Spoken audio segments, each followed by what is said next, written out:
If you couldn't have the everything space game, then what is the one thing you'd personally keep? I mean, this is a real question here. We all know the dream, the everything space game, the universe you can live in, work in, fight in, do anything in. And one studio has actually spent over $1 billion chasing that dream, and it still isn't finished, and may actually never be. Recently then, I've been noticing something very interesting. A group of developers, most of them tiny teams, some of them just a single person, all of which who looked at the space game dream, the space game genre, and tried a different approach. Their goal was to focus on, if I can only get one thing exactly right, which one thing is it? So today in this video we've got 6 different development teams, all giving 6 completely different answers. And perhaps by the end of this video, I think you'll know what your answer to this question is too. But meanwhile, if you happen to know already what space game you would build, then let me know in the comments section. So the first answer to this question is perhaps the biggest one. Funnily enough, it comes from one of the smallest teams here. This is Univoyager. It's been building this game since 2011, 16 years now, and on a 3D engine that he wrote himself from scratch. That alone is pretty impressive, right? And the one thing he decided to keep is the universe itself, the actual physical universe. What we got here then is a 1-to-1 scale galaxy, and seriously, if I was the one answering this question, this is probably the option I'd go for myself. Over 100,000 real stars then, planets at real sizes and real distances, orbits all calculated from real astronomical data. We got seamless flight from deep space down to the planet's surface with 0 loading screens, as well as some real Newtonian physics, gravity, atmospheric drag, the whole lot. And of course, the thing you'll probably be happy to know is it comes with full HOTAS support, all with manual per thruster control if you really want to fly it at the hard way. So what we've got here then is a very interesting space game, potentially at least, with one very big obsession. Space itself should be real, it should be seamless, and yeah, I think that's the take that a lot of space games should adopt. Now, it's not out just yet. The first playtest only is just being prepared, so this one is something you might want to wishlist and keep an eye on, and you'll find all the links to these games in the video description below. Now, moving on, we come to the second approach to this question, which is all about one desperate run, the desperation of being in space, the danger that surrounds it. This game then is NTL, No Time Left, and I've talked about this one before, so consider this me checking in to see where the game is today, because it has come along. The one thing then that I feel this developer is focused on with this game is tension. That is a single desperate run across the session. So here you command a capital ship through a galaxy-spanning conspiracy. Your goal, your objective is managing power, shields, weapons, all of this in real time with proper Newtonian physics all wrapping it up as well. Now the game, just like the game it was inspired by, FTL is a roguelike. It does feature permadeath, but every run is its own little story here, and when it ends, it ends. Although with most roguelikes, I'd expect a few elements to carry along with you. Now, since I last covered the game, there's a new ship here. It's called the Astrolith, and this comes in 2 variants. Also, ships now carry realistic mass, so that means collisions can really hurt.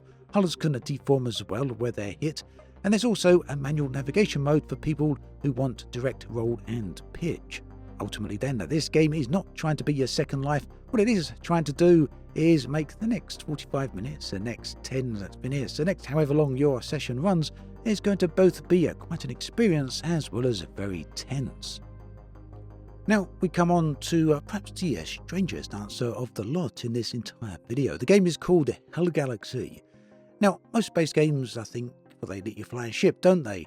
And this one is kind of looking at it very different. It's more like what if you were the ship yourself. Now you play a raider, an ex-convict who has been stripped of your human body.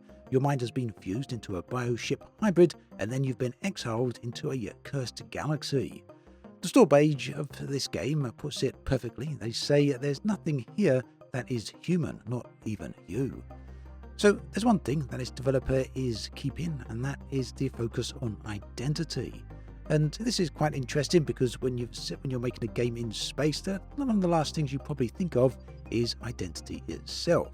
But here it's quite interesting because it brings about an unsettling cosmic horror question of what you even are when you're out there in the space. And around here, there's a proper single-player shooter, and that means space battles, RPG progression, ancient alien ruins, as well as these enormous colossal encounters. And unlike most of the games here on this list, you can actually play this today. It's in early access right now. I do believe that there's a discount of it as I record this, and the full release is due very soon. It should be going over to version 1.0. This one also looks rather nice, I think, doesn't it?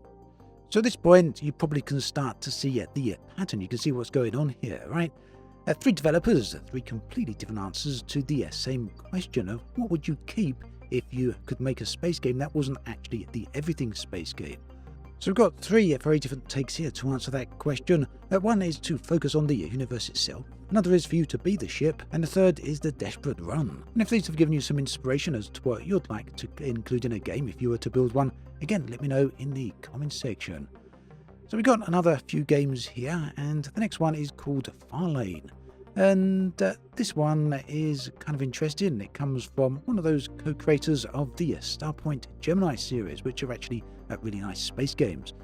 So returning to space games after years away making some city builders, the one thing they decide to be focusing on with this space game is the ship, and that idea is the ship should be a home. And this is something I've always said about space games. I really do feel that the ship is absolutely vital. So here you captain a Nomad class frontier runner, and you've got a crew of 4 out on the edge of a faded empire where the old jump routes are starting to collapse. Now the whole game design starts from one real idea here, and that's the ship is more than just a vehicle. You're actually able to walk around its interior. You can go pretty much where you want, and you can talk to your crew whilst you're at it, whilst it's travelling under autopilot. You can even go EVA onto the outside of the ship and repair damaged systems out there, and do this under your own steam with your own hands. Ultimately, you take salvage and rescue contracts to keep everyone on board your ship fed and flying.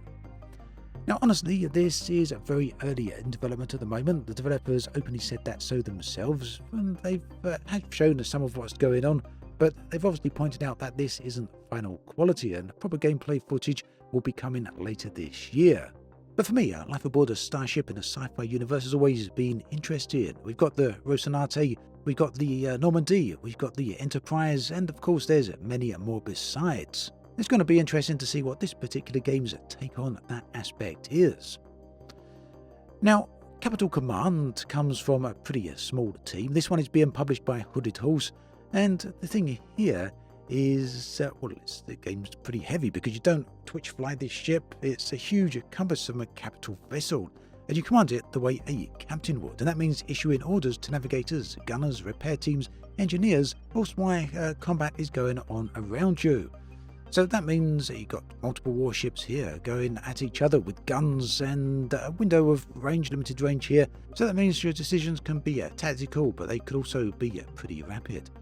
I do think it's worth pointing out though that this one has been in development for a long while. It's gone quiet more than once. The publisher says that it is still in full production, but it's just quite slow. And the reason is that the team is tiny whilst the game is ambitious. So that means no release date just yet. But even still, the appeal of commanding a capital ship is certainly very attractive. Now, the 6th game I want to mention here really does break the entire pattern. Why, and the reason I saved into the video. EarthX 2. It's a sequel to a little management game called EarthX, and the one thing that this team kept isn't a spaceship at all. It's the entire arc of a space program. So here you run a rocket startup. You build rockets in your factories, you launch satellite constellations, you chase government contracts, you resupply the space station, you ferry astronauts up into space, and eventually you get to terraform Mars.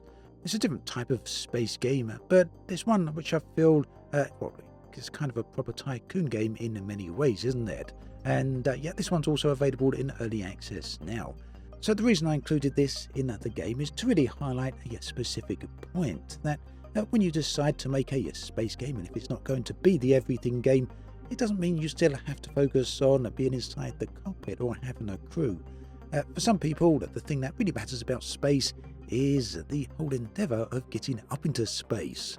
So there we have it. 6 different developers, 6 very different games, and all of them are taking quite a different approach to what it means to be a space game. And once again, the third time, what is your take on what you'd like to make a space game as? What is your ideal space game? Let me know in the comments section below. Thanks for watching this video all the way through. There's another one on the screen right here if you'd like to check that out. Do take care, and I'll catch you next time.